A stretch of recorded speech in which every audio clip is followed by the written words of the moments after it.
తిరువూరు పట్టణంలో అధికారికంగా 4 మద్యం షాపులకి అనుమతి ఉంది. కానీ ఈ 4 మద్యం షాపుల యజమానులు పట్టణంలో దాదాపు 35 నుంచి 40 బెల్ట్ షాపులు నడుపుతున్నారు.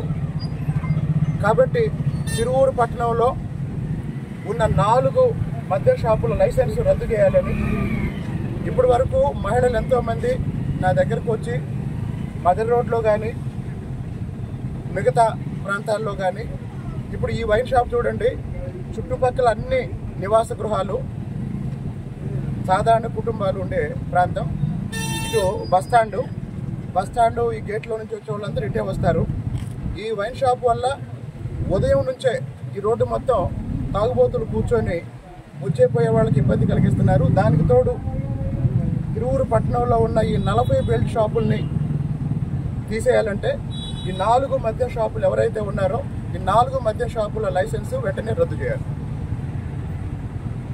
ఈ మదర్ రోడ్లోని సార్ అమ్ముతున్నారు, తాగి ఆగమవుతున్నారు సార్. ఈ ధరించలేము సార్. మేము మగవాళ్ళందరూ ఆగమవుతున్నారు. ఆడపిల్లలు ఉన్నారు, చదువుకునే పిల్లలు, మగవాళ్ళు ఆడవాళ్ళు పోవైదు కావట్లేదు సార్ సెంటర్కి. మరి బళ్ళు పోవైదు కావట్లేదు. వయసు పిల్లలు, చదువుకునే పిల్లలు సార్. ఇంత మాట పెట్టుకోండి సార్. పెట్టదు ఎక్కడ అమ్మొద్దు, మా సెంటర్లో అమ్మొద్దు. నా పేరు సోమేశ్వరరావు. ఇక్కడ బస్ స్టాండ్ దగ్గర ఉంటాను, అత్తుకుంటాను నేను. ఈ తెన్నకి బ్రాంచ్ షాప్ ఉండడం వల్ల చాలా ఇబ్బందిగా ఉంది. ఇక్కడే వచ్చలు పోయడం వరస్ట్గా తయారు చేస్తుంది. చాలా రిస్క్ అవుతుంది. మొత్తం ఏవి క్లీన్ చేయటం కానీ ఏమి ఉండదు. చెదారం అంతా పాసలు పోసుకోవడం, మళ్ళీ అక్కడే దొడ్లు కూర్చోవడం చక్కగా చేస్తున్నారు. ఎమ్మెల్యే గారు ఈ పరిణామం చేయడం వల్ల చాలా సంతోషంగా ఉంది. అదే రోడ్లో అండి ఇక్కడ మేము ఉండే పని లేదు. ఇది మా ఇల్లు. పిల్లలందరూ ఇక్కడ మొబైల్ ఇక్కడే వాటర్ ప్యాకెట్లు చేసాలు ఎమటాలు వేసేసరికి ఎమటాలు ఉంటాయి. చికాకులు చేస్తూ ఉంటారు. ఇక ఇవి నవ్వులు ఇవ్వటము ఇళ్ళ మధ్య మందు అమ్ముతున్నారండి. తెచ్చుకొని ఇది ఇక్కడ దిమ్మ ఉంది. ఈ దిమ్మ మీద కూర్చొని దాక్కుంటా నవ్వుకుంటా ఇచ్చుకుంటా ఎంత చికాకు చేస్తున్నారో మేము తల ఉంచుకోవాలి. తల బయటికి ముఖం పెట్టే పని చేస్తాను. షాపులు ఉన్నాయండి. దానివల్ల కుర్రోళ్ళు అందరూ తాగొచ్చి పిల్లలు స్కూల్కి వెళ్ళాలన్నా, మేము ఇప్పుడు నైట్ బయటకు వెళ్ళాలన్నా భయం వేస్తుంది. దయచేసి ఈ ఒక్క సహాయం చేయండి, అది తీసేసి రోడ్లో వైన్ షాప్ తీసేయాలి సార్. మేము ఎటు సెంటర్ పోయినా ఎటు వచ్చినా కూడా అక్కడ తాగి ఎకరేకలకు నవ్వటం, ఇష్టం వచ్చినట్టు మాట్లాడుతున్నారు ఆడపిల్లల్ని. సెంటర్ పోయే పని లేకుండా ఉంది. ఇళ్ళల్లో అమ్ముతున్నారు, కొట్టుకాడ అమ్ముతున్నారు. ఎమ్మెల్యే గారు మంచి పని చేశారు, మాకు ఇదే సంతోషం. ఈ మధ్య రోడ్ సెంటర్లో ఈరోజు మద్యం షాపుని ఎమ్మెల్యే గారు బంద్ చేశారు కదా, దానిపైన మీరు ఎలా స్పందిస్తున్నారు? ఈరోజు మన నియోజకవర్గ ఎమ్మెల్యే కొలికపూడి శ్రీనివాస్ గారు మన మద్యం షాపుల గురించి ఏదైతే ఆ రోజు నేను కౌన్సిలింగ్ తీర్మానంలో చెప్పానో మరి వారు ఆలకించారో లేదో అని నేను చాలా భ్రమపడ్డాను. మరి కొన్ని రోజుల క్రితం ఇక్కడ మదర్ రోడ్లోని మా దళితవాడలో ఒక వ్యక్తి కూడా చనిపోయాడని వారు పరామర్శించడానికి వచ్చినప్పుడు కూడా నేను ఈ విషయాన్ని వారికి గుర్తు చేయడం జరిగింది. మరి ఆ రోజే నాకు చెప్పారు, ఇట్లా మద్యం షాపులు ఇళ్ల దగ్గర ఉండటం చాలా ప్రమాదకరం అని చెప్పేసి మరి ఆ రోజు అయితే చెప్పి చాలా రోజులు గడిచిపోయింది. ఆయన గారు మర్చిపోయి ఉంటారని నేనైతే బహుశా అనుకున్నాను నేను. ఎందుకంటే రాజకీయ నాయకులు అందరూ కూడా వస్తూ ఉంటారు, ఇట్లాంటివి జరుగుతూ ఉంటాయి. సహజంగా అడిగినప్పుడు ఏదో చేస్తామని చెప్తారే కానీ మరి ఈరోజు చూసుకున్నట్లయితే మరి చాలా అభినందించదగ్గ విషయం. మరి ఏదైతే ఒక నియోజకవర్గ ప్రథమ పౌరుడిగా నియోజకవర్గానికి, అదేవిధంగా నియోజకవర్గంలో ఉన్నటువంటి ప్రజానికానికి, విద్యార్థులకు కూడా ఇబ్బంది కలుగుతుందనే ఉద్దేశంతో చాలా చక్కటి నిర్ణయం తీసుకున్నారని నా సొంత అభిప్రాయం. ఎందుకంటే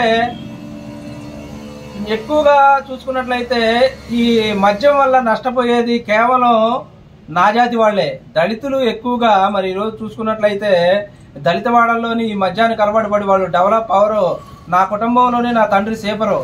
నేను ఆరుగురు మంది సంతానం మా నాన్నగారికి.